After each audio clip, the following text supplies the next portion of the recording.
to both of you coaches about as we're heading into the break, and why they're not in the national team. And I hear what Coach Hugo Broos is saying.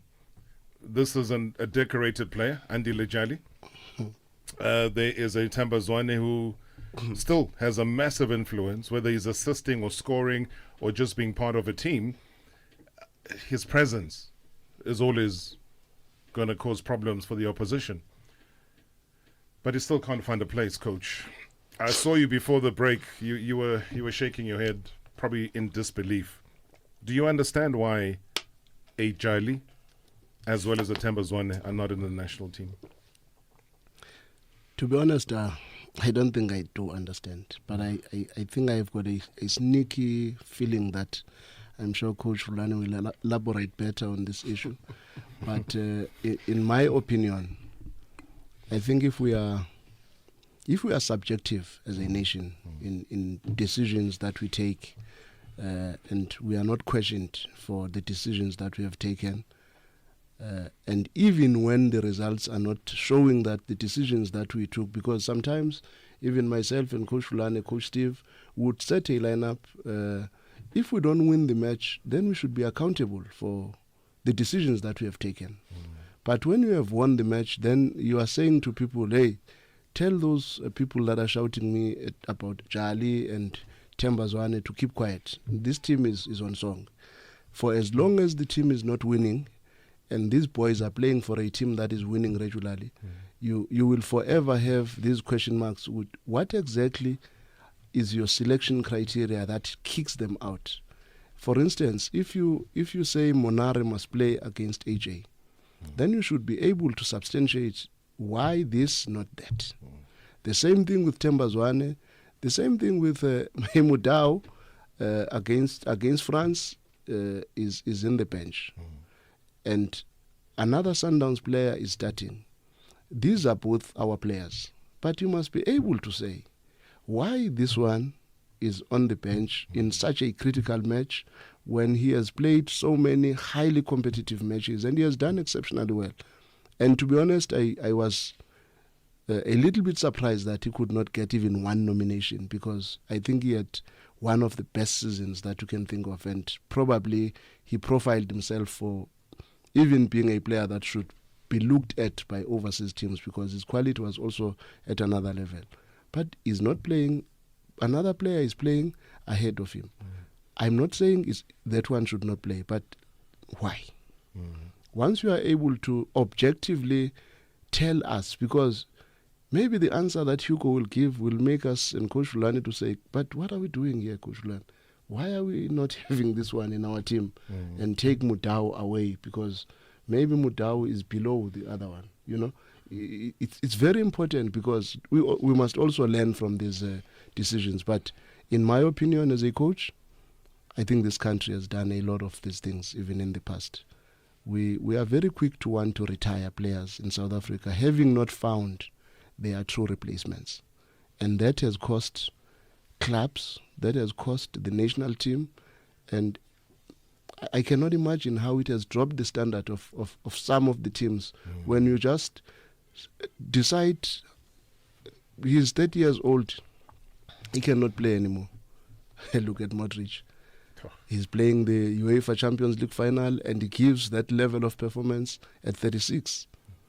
What are you trying to do as South Africans in that space? But maybe because I cannot be able to cover all the cracks, I'm sure my compatriot here will give better detail in this issue. Hey, obviously a sticky issue, Coach Rhulani. I mean, what are your thoughts? I mean, Andile Jali, Zwane being left out. We'll include Letsoalo later, because as a top goal scorer, second top to Shalulile, it also gets overlooked. But let's talk about the two players in your camp.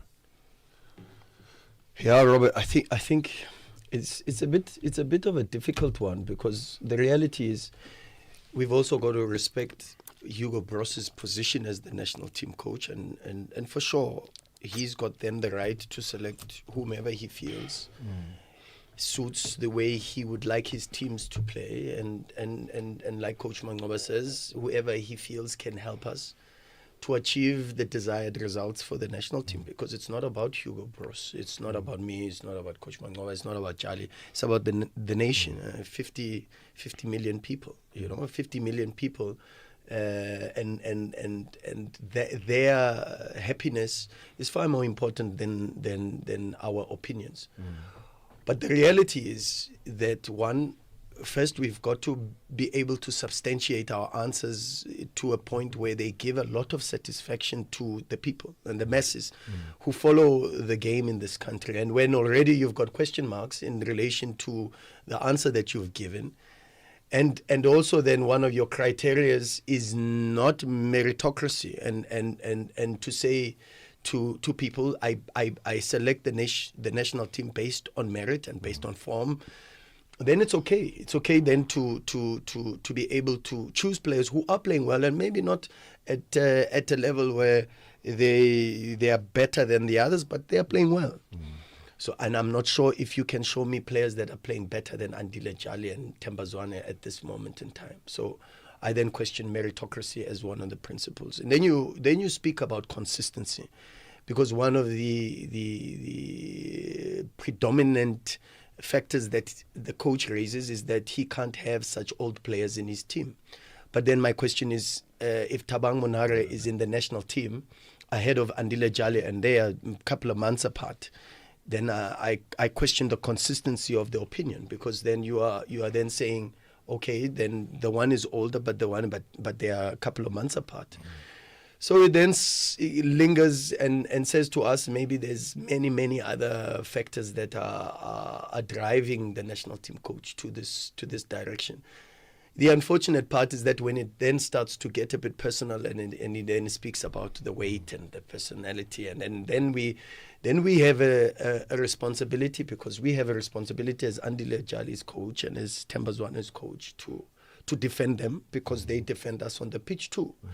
And I've said this even before, to say that if it comes to that position where we speak to Hugo in person and try to find out the exact reasons, and maybe there are certain things that we've got to try to help the players to improve. But certainly, if you look worldwide at this moment in time, Cristiano Ronaldo is not being put on the bench for Man United because he's 36, 37, 38, whatever it is. Zlatan has won now a Serie A title at 40. Yeah. He's back out of retirement and he's playing for Sweden, his national team, at 40 years old, after removing his meniscus. Yeah. Now, you go to Portugal, Ronaldo is playing, Pepe is playing. Yeah. He's a starter at centre-back, Pepe. Lionel Messi starts for Argentina. So these people are saying football is about, are you good enough to give us the results and to help the team to perform on the pitch? And if you are, then you should be on the pitch. And this is some of the deliberations that we have even at Mamelodi Sundowns, because at Sundowns we've got so many players who deserve to be on the pitch, and sometimes we are a little bit unfortunate or unfair to some of the players, like an Aubrey Mudiba, for an example, who's had a fantastic Nedbank Cup, but unfortunately we couldn't have him in the starting lineup because of the telepathy and the understanding of what we were looking for that particular game. So, yeah, I think it needs a personal talk. It needs that meeting that Hugo keeps saying that we keep missing. I'm not sure